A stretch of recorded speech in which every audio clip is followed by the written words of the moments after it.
Hello and welcome. I'm Pranay Upadhyay and you are watching India Today Global. We have an exclusive interview with Imran Khan's sister, a look at how BTS is breaking world records and much more. But first, let's get started. Russian President Vladimir Putin will travel to India on December 4th and 5th for the 23rd India-Russia Annual Summit. The Ministry of External Affairs has announced, and similar announcement has been made in Kremlin as well. The visit comes at the invitation of Prime Minister Narendra Modi and marks Putin's first trip to India since Russia-Ukraine conflict began in 2022. According to a MEA statement, President Putin will hold bilateral talks with Prime Minister Modi during the two-day state visit. President Draupadi Murmu will also receive the Russian leader and host a banquet in his honor. The summit is expected to serve as a key platform for both nations to assess their current ties and outline a roadmap for strengthening the special privileged strategic partnership between India and Russia. Both sides will exchange views on major regional global developments, and defense cooperation and discussions surrounding the Russia-Ukraine war are likely to feature prominently during the high-level engagements.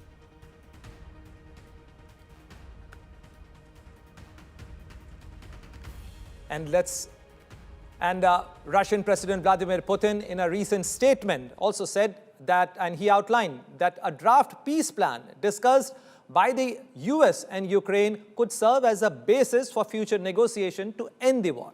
But he insisted that Ukraine would have to surrender territory claimed by Russia for any deal to possible.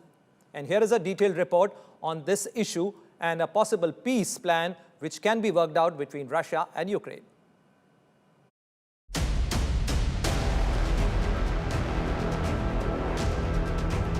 Amid ongoing peace talks between the United States, Russia and Ukraine aimed at ending the Russia-Ukraine war, Russian President Vladimir Putin has doubled down on his core demands. Putin, while speaking to reporters during a trip to Kyrgyzstan, said Russia will only lay down its arms if Kiev withdraws its troops from all territories claimed by Moscow. The Kremlin has long insisted on legal recognition of the Ukrainian land seized by Russia. Putin warned that if Kiev does not agree, Moscow will take the territory by force.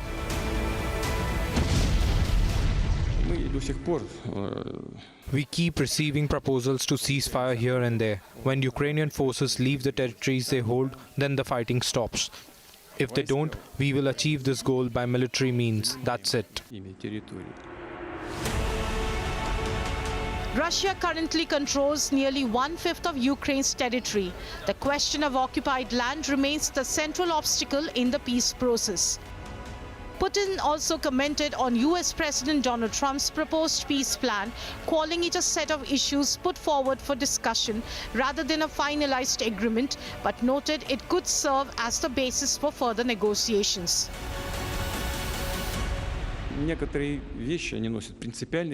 Some topics are crucial.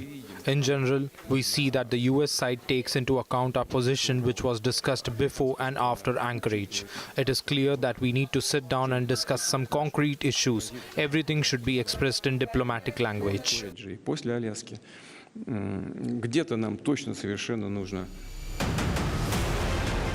Putin further described the Ukrainian government as illegitimate, arguing that it was pointless to sign any agreement with Kiev after it chose not to hold presidential elections after Volodymyr Zelensky's term expired.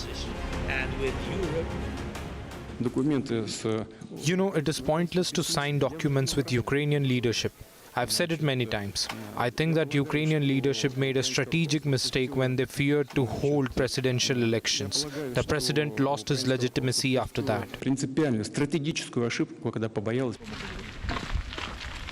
Responding to Putin's comments, President Zelensky said Russia scorned international efforts to secure a genuine and lasting peace. The Russian war continues, and we all hear that Russia scorns the efforts of key global powers to truly end the war with a lasting peace. But whether there will be peace does not depend on Russia's threats or on whatever ultimatums it voices. It depends on the conditions the world ensures so that this aggression cannot be continued. All eyes are now on Trump's special envoy Steve Witkoff, who is set to visit Russia in an effort to revive peace negotiations. But with Ukraine repeatedly asserting it will not cede its land, and with Putin's latest statements hardening Moscow's stance, it remains to be seen whether Trump's peace plan can bring an end to the 3.5-year-long war. With Neha Kumari, Bureau Report, India Today. So now at a time when India is preparing to welcome Russian President Vladimir Putin, all eyes are on him as far as decisions are concerned, what he says and what he decides as far as Russia-Ukraine conflict is concerned. To discuss this issue in great detail, I am being joined by Elena Protopopova, who's a bureau chief of Russian news agency TASS in New Delhi and one of the most connected and keen watcher of India-Russia ties. So welcome to show, Elena. Yes, good evening, Pranay. Yeah, good evening. And my first question to you, that Russian President Vladimir Putin would be arriving in New Delhi in just few days for the annual Russia-India summit. From Moscow's point of view, what is the single biggest deliverable the Kremlin is hoping to seal during President Putin's visit to New Delhi? Yes, today we finally received official confirmation for both sides, from Moscow and also from here in New Delhi, the official confirmation of this visit. President Putin will come next week, very close, this engaging event. And what is important that, as I see, it's like my humble forecast, what I would like to pay attention to, that it will give an opportunity for both countries to review the progress which was made since the summit which was held in Moscow last year. It's first of all, and also which is very important, that at this summit, in the frames of this summit, there will be held a Indian-Russian business forum. And in this way, we can understand that during this summit, the goal will be to push forward the trade between our two countries. And this business forum, actually, I already had an opportunity to see the program and of I'm sure it. President Putin would be coming with a large entourage of businessmen as well. Yes, But this exactly. will be President Putin's first India trip since the full-scale, Russia-Ukraine conflict started in 2022. And with President Donald Trump already pressurizing Prime Minister Narendra Modi to cut the Russian oil buys amid new US tariffs as well, how the Kremlin is interpreting India's strategy of dialogue and diplomacy in line of conflict and, as an unwavering ally or a pragmatic balancer?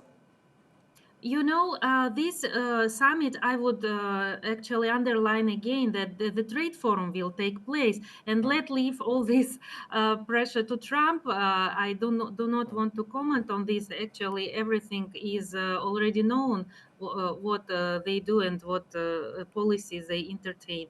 So most important that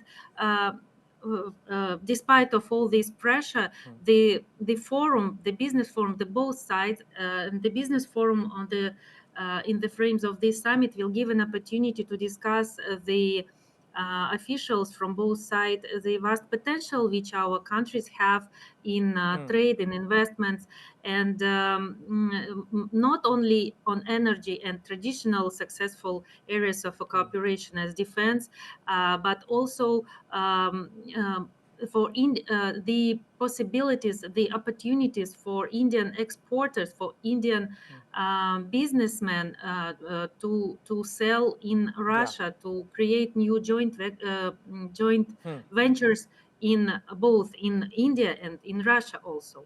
Since you mentioned about defense, Elena, so defense ties have always remained a backbone of India-Russia friendship with S-400 deliveries and ongoing BrahMos export expansion. And there are talks of a joint fighter jet and submarine projects as well. So what are the one defense deal Russian side is most excited about during President Putin's visit? So I spoke to a range of Indian experts, to Russian experts on defense, and all of them say that we can expect like breakthroughs in defense during this summit, during the negotiations. And actually, on the eve of the visit, the delegation with the defense minister will come to India, and defense minister of Russia will meet MOD Minister of Defense Rajnath Singh here in Delhi.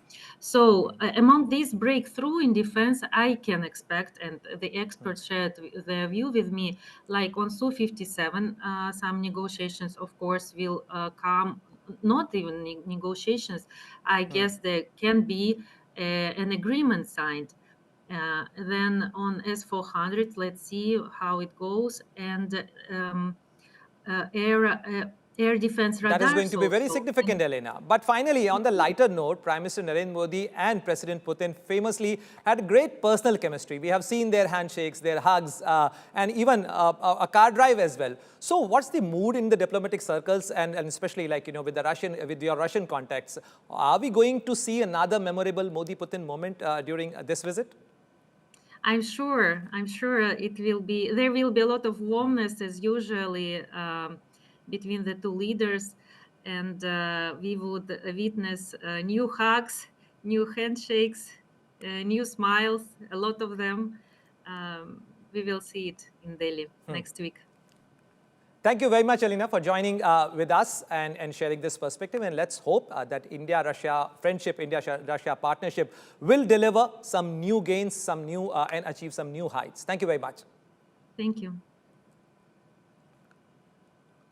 And moving on further, let's talk about Pakistan, because Pakistan is on edge from Rawalpindi to Karachi. Protest over Imran Khan continues to gather pace. Imran's sister have now moved to court alleging contempt and warning that if even a hair of his head is harmed, the nation will erupt. The Pakistan government insists that Imran Khan is absolutely fine, and yet his family and doctors and lawyers have not been allowed to meet him for 25 days. So what is really going inside Adiala jail? Is Imran Khan being silenced or politically erased? Let's watch an exclusive interview with Imran Khan's sister, Nooreen Niazi. Where is Imran Khan? How is Imran Khan? And what assurances and what information do you have regarding Imran Khan? Well, we don't know. The last we met him was in Adiala jail. And since last 4 to 6 weeks, we haven't met him. We haven't seen him. Nobody has met him. No one can say that he's in Adiala or they have taken him out. And then the rumors of him being killed in Adiala jail was very disturbing. And we can do nothing about it because we have no access to the jail or the people in the jail. So it's worrying and disturbing. You can see that everybody... So in your opinion, this is happening on whose orders, whose instructions? They are putting him in solitary confinement. They are not letting to meet, you guys to meet Imran Khan. Who is directing all these things? Why? In the jail, the jail superintendent does not have the authority. There's a colonel sitting inside the jail. He controls the jail and he gives all orders. So you can imagine who is head of this. You're directly indicating towards the military establishment of Pakistan, because military holds the supreme power in Pakistan. Yes, everybody knows that. But if, God forbid, if something happens to Imran Khan in custody, in jail, how do you see Pakistan, people of Pakistan reacting to that situation? I don't think people of Pakistan will let anyone live in this country. And each one of them, everybody knows who all they are. They won't be left. I don't think their families will be able to live in Pakistan. They won't leave any one of them. They shouldn't even think about it. They shouldn't even think about it. They won't. I don't think that they will. Everything will finish for them in Pakistan and wherever they will go, because wherever they go, Pakistanis are in every country in the world. So they won't let them even live a day. and we won't let them live a day. They will be finished, even if they try, each one of them. So this is your clear warning to those? Yes, yes. They shouldn't even think about it. They have tried. It is, Allah who has kept them. They shouldn't even think about it. They won't have a day to live. They won't be able to breathe in this country. And now from western frontiers of Pakistan to eastern front of India. India turns Chicken Neck into an unstoppable fortress. New military bases, Rafale, BrahMos and rapid deployment forces are reshaping the Siliguri corridor. Bangladesh and China take notice of that. The northeast will never be vulnerable again. Watch our next report.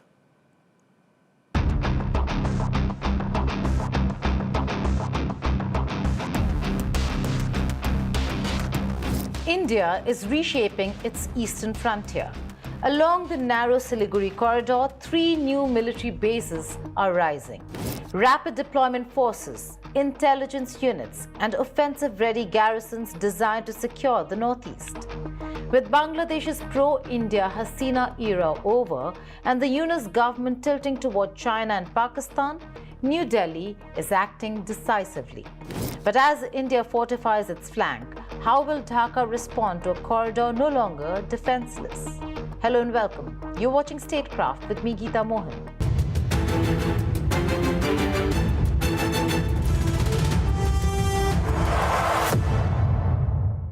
A quiet transformation is unfolding along India's eastern frontier.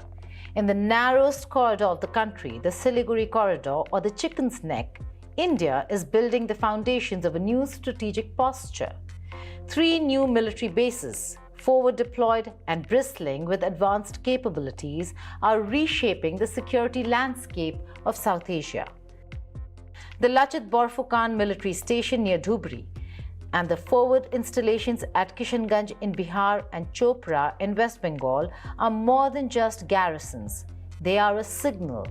India is asserting control over its most vulnerable land choke point, ensuring rapid deployment and projecting power across its northeastern frontier. The Siliguri corridor is just 22 kilometers wide at its narrowest point, linking India's 7 northeastern states, home to over 45 million people, with the rest of the country. For decades, Indian planners have known its vulnerability. Disruption here could sever the northeast from mainland India. For India, this isn't theoretical. It is a potential strategic nightmare. The Chopra base is even more forward-leaning, located less than a kilometer from Tetulia in Bangladesh's Panchagad district. This is not merely defense. It is strategic depth, intelligence gathering, and if necessary, the capacity for preemptive action. For India, these garrisons form a triangle, providing overlapping coverage of the corridor and a direct line to command centers further inland.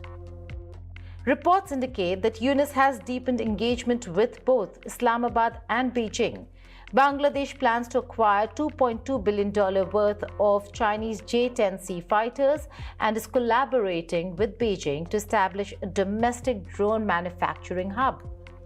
Pakistan, meanwhile, has offered JF-17 Block C Thunderjets and other defense cooperation. For India, a Bangladesh tilting toward its adversaries is a red flag along a sensitive eastern frontier. India's response is defensive, yes, but proactive. The forward bases are not mere sentries. They house rapid deployment forces, surveillance assets, and intelligence capabilities capable of monitoring developments deep inside Bangladesh. For a smaller neighbor like Dhaka, the asymmetry is stark. India's military might dwarfs Bangladesh's, and these bases fundamentally alter operational calculations along the border. Political dimensions also compound these tensions. Indian political leaders like Assam Chief Minister Himanta Biswa Sarma have used harsh statements or made harsh statements against Bangladeshis. Deportation drives against illegal Bangladeshi migrants in Assam have drawn focus from international community, echoing the Rohingya crisis in Myanmar. These actions coupled with new forward military deployments, amplify Dhaka's anxieties. Yet, India's posture is not simply about intimidation. It is about ensuring the security of a region critical to national integrity.